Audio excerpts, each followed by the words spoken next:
Herkese yeni bölümden selamlar. Hepiniz hoş geldiniz. Bu bölümde geçen bölümden size göstermediğim öncelikle sessizlik kulelerini ziyaret edeceğiz. Sessizlik kuleleri Zerdüşlerin ölüleri kulelere bıraktığı ve akbabaları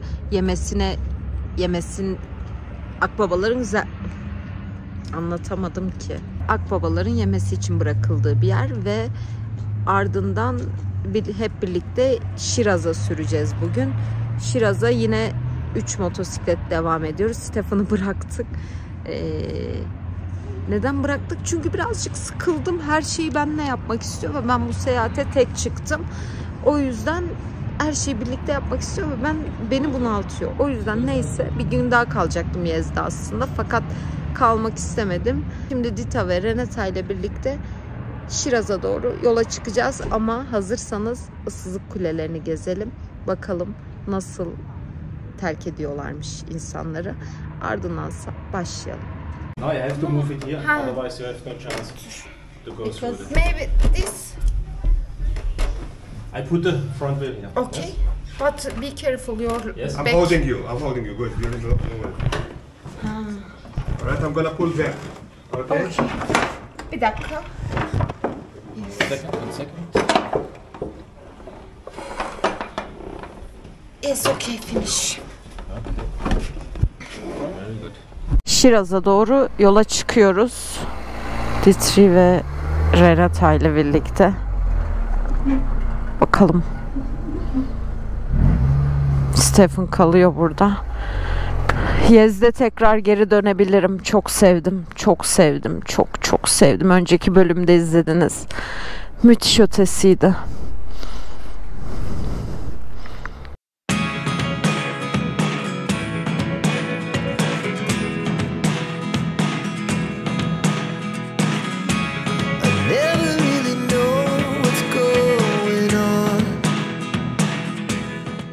Sessizlik kulelerine geldik arkadaşlar.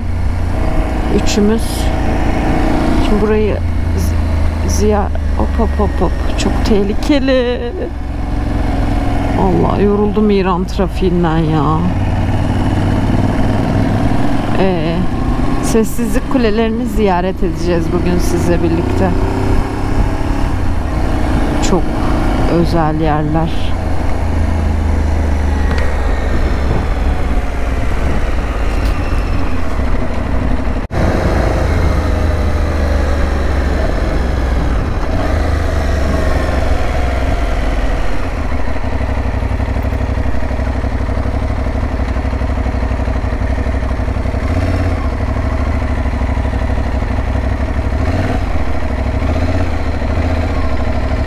Buraya girmek $3. 1.500.000 tümen. Yürüyeceğiz. Değil mi Renata?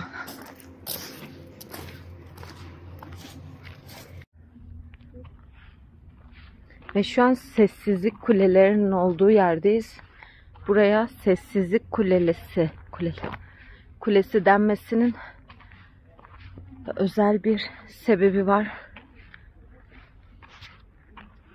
Zerdüşlük dininde, biliyorsunuz tek tanrılı din, Zerdüşlük dininde ölen insanları, o arkamda gördüğünüz birazdan tırmanacağız, oraya kefenle birlikte bırakıyorlardı ki akbabalar yensin diye. Peki bunun sebebi ne? Sebebi ise onlar için toprak, ateş ve su çok kutsal ve toprağa insan bedeninin zarar vermemesini istiyorlardı. Tam o gördüğünüz alana koyuyorlardı, akbabalar yiyorlardı ve ardından işte 1-2 sene sonra burada yaşayan insanlar arkamda görmüş olduğunuz evlerde kemikleri toplayıp gömüyorlardı. Ve sonrasında burada çalışan insanlar o kemikleri toplayıp belli malzemelerle karıştırıp yok olmasını sağlıyordu. Yani gerçekten çok enteresan bir yer burası ve 1960 senesine kadar devam ediyordu.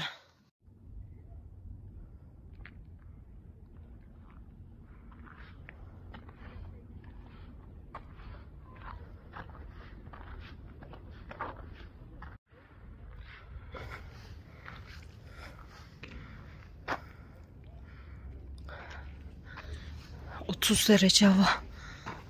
Yezdi görüyoruz tırmandıkça. Değil mi? Uy. Ekipmanlarla zor, yoksa kolay da. Yezdi yukarıdan görüyoruz ama devam edeceğiz tırmanmaya. Kıyafetlerle zor. Yezdi çölün ortasına kurulmuş bir şehir olduğunu söylüyordum. Uzaktaki dağların hemen yanı çöl. Merhaba. Merhaba. Merhaba. I saw Turkish language. Yes. Did you have been Turkey? Yes, many times. Vay. We live in city here. Ve çıktık. Burada kocaman bir delik var. Ölen insanları işte beyaz bir kefen serip buraya bırakıyorlar ve burada akbabaların yemesini bekliyorlar. Ölüm çukuru. Ve gerçekten çok ıssız. Korkunç.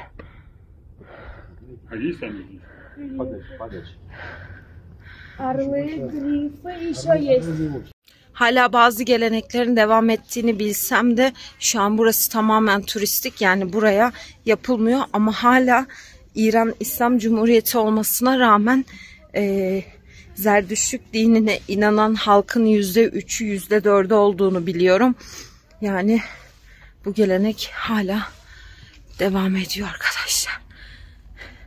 Hadi diğer tarafa devam edelim.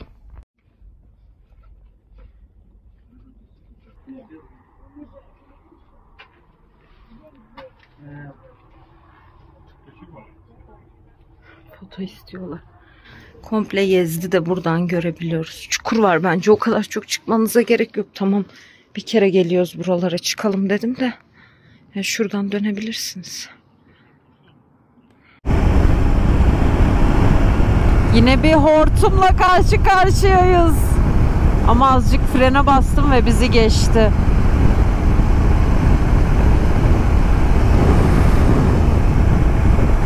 Nasıl içine girmiştim bunun?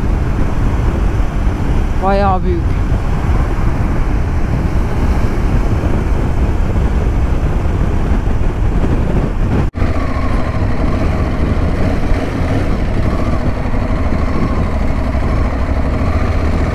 Selam.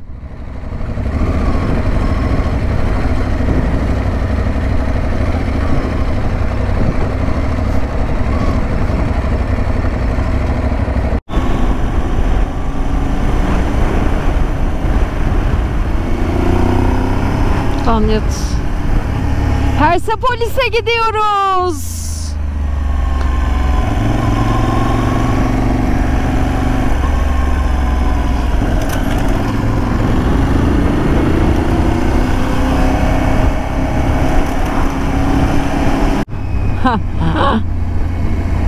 Ay, her yere bağlamışlar bu hayvanları. Persepolis neydi ya, unuttum. Eski bir yerleşim. Yani bizdeki Efes Antik Kenti gibi ya da işte Çanakkale tarafında da var bir tane. Gittiniz mi ona? Gibi.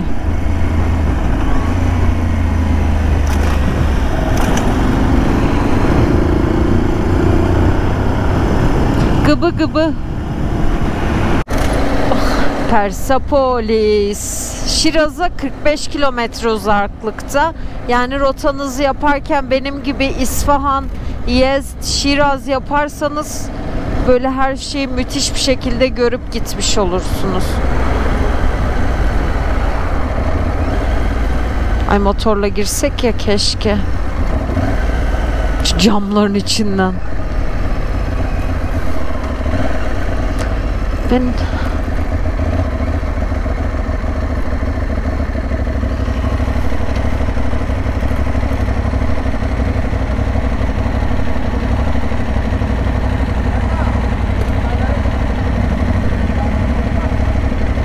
otoparka gerek yok ya. Bence buraya koyalım, foto çekip gideceğiz. Okay. We put here, not possible.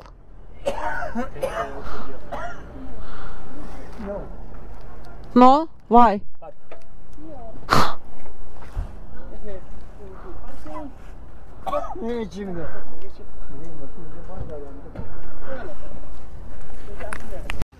Ve Perslerin eski başkenti olan Antik Persepolis kentindeyiz.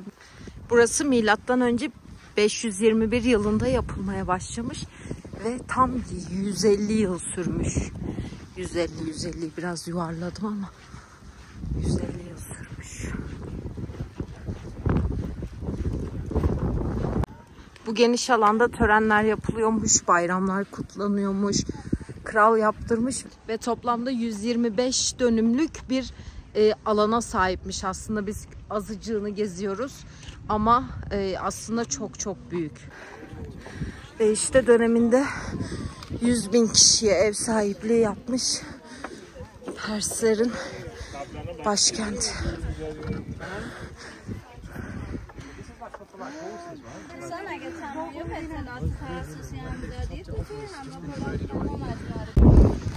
Müthiş güneş batımına denk geldik ve hava gerçekten şu an harika serinlikte.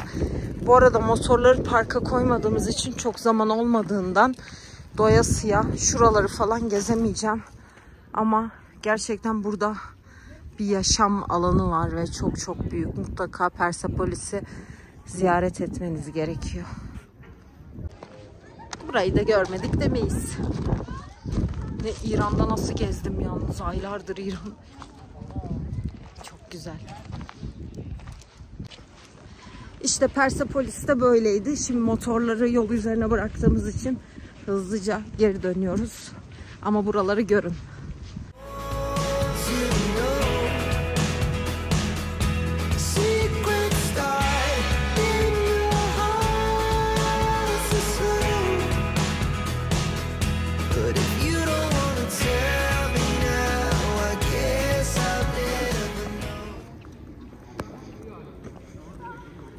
Maybe here. Ich muss das tragen, weil ich Lippenstift habe. Darf man gar nicht sehen. Arkadaşlar selam. Bir tane tamamen tesadüfen bir camiye girmek istedim ama böyle bir şekilde kapandım. Birazdan göstereceğim size nasıl kapandığımı. Böyle bir camiye girdik ama Renata'ya bakın. Ahmad, the elder brother, and Muhammad, the younger brother. They are the sons of the 7th Imam of Shia, Imam Musa, and also the brothers of the 8th Imam, Imam Reza, which is buried Şah Cezar Cami. These two brothers were coming from Saudi Arabia, the Medina city, more than 1,000 years ago to go to Mashhad. Tahran'da hatırlıyor musunuz? İmam Rıza'nın önceki bölümlerde öldürüldüğü sandalyeyi paylaşmıştım sizle. O öldürüldüğü yani İmam Rıza, bahsettiğimiz o müzede gördüğümüz İmam Rıza'nın sarayları, evleri şu an 4 İmam Rıza 7. imamdan bir tanesi. Ya yanlış biliyorsam düzeltin beni, anlayabildiğim kadarıyla. Burada onun oğlu Ahmet ve Muhammed yaşıyor.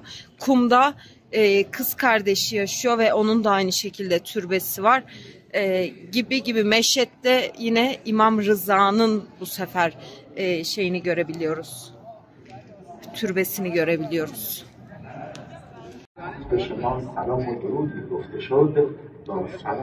Şah Cami. Tam adını unuttum yine ya.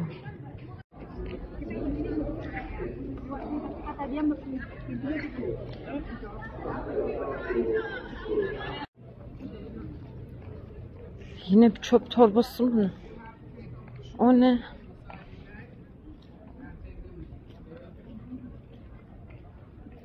Ha. Ayakkabıları koyduk. Of, altın mı?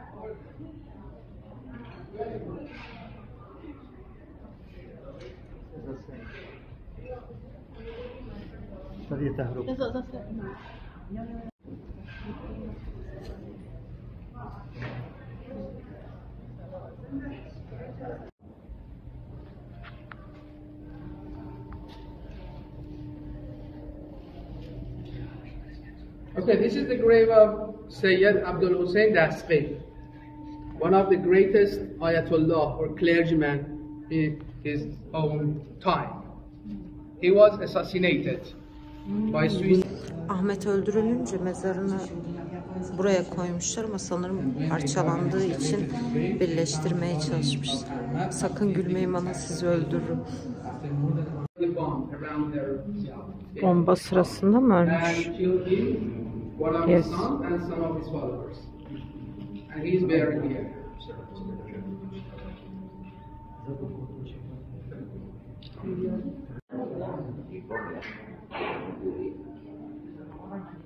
O abiymiş mezarı olan.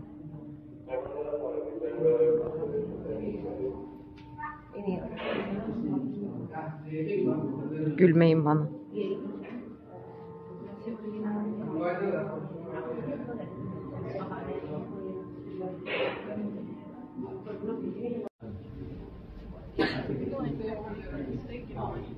Burada turistler için rehber veriyorlar. Bir ücret ödemedik. Ama tek başınıza galiba gezemiyorsunuz. Benim anladığım kadar. Caminin içi tamamen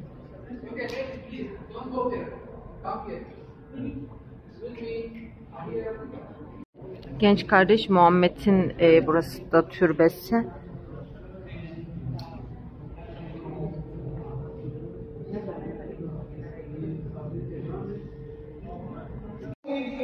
Turumuz bitti. Hiçbir şey ödemedik. Muhtemelen turistler için ayrılmış bir tur.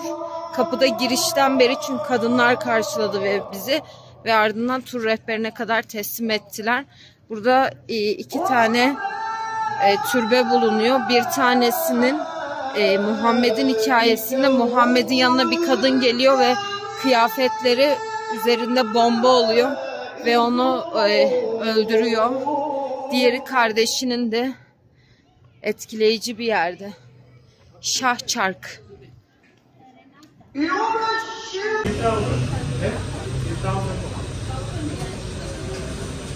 Yes, 3000.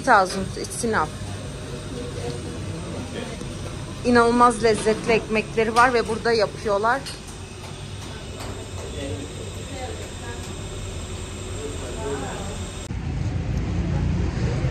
Wow. Kalenin ucu yamulmuş, diğer tarafı daha düzgün. Yani Şiraz'da çok anlamadım, dağınık bir yer. Geziyoruz ama yani çarşılar var, pazarlar var, büyük bir şehir. Böyle el altında değil, yani burayı bilen biriyle gezmek daha mantıklı. Ve burası da Nasır El Camisi. Şiraz'ın en güzel camilerinden biri Nasır El Mülk Camii. Biraz küçük ama detaylar, işlemeler gerçekten çok güzel derken buradaki güzelliği gördüm arkadaşlar. Bakmanız lazım.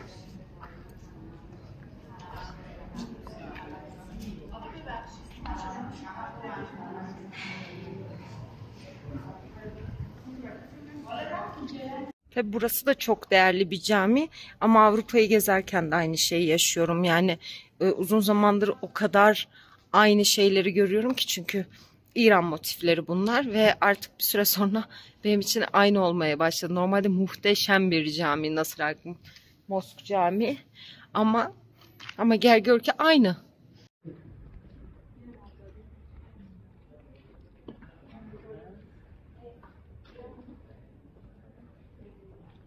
Bir masal diyarının içi gibi burası. Sokak lezzetlerinde. What is the name? I don't know. Bunu neydi ya? Bir şeyin içinden kestane. Kestane. Burada nohutu yapmışlar. You try. I try. Kestane. Onlar da kestane diyorlarmış. Very good. And this.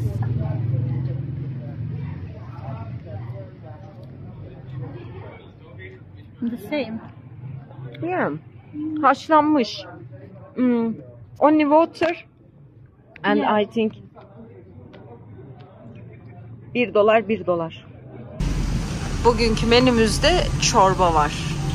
Çorba.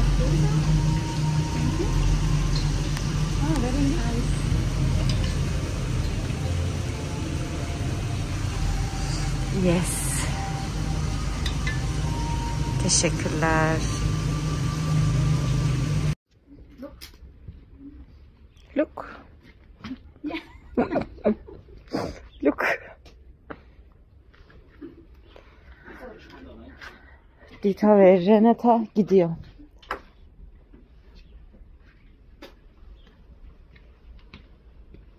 Little place. Yes, it's enough. Oo, tır geçer oradan. Yes, it's okay. Okay, now it's okay. Finished? Finish? Finish. Yes. Now let's go to Iraq. Irak. Bye, sweetie.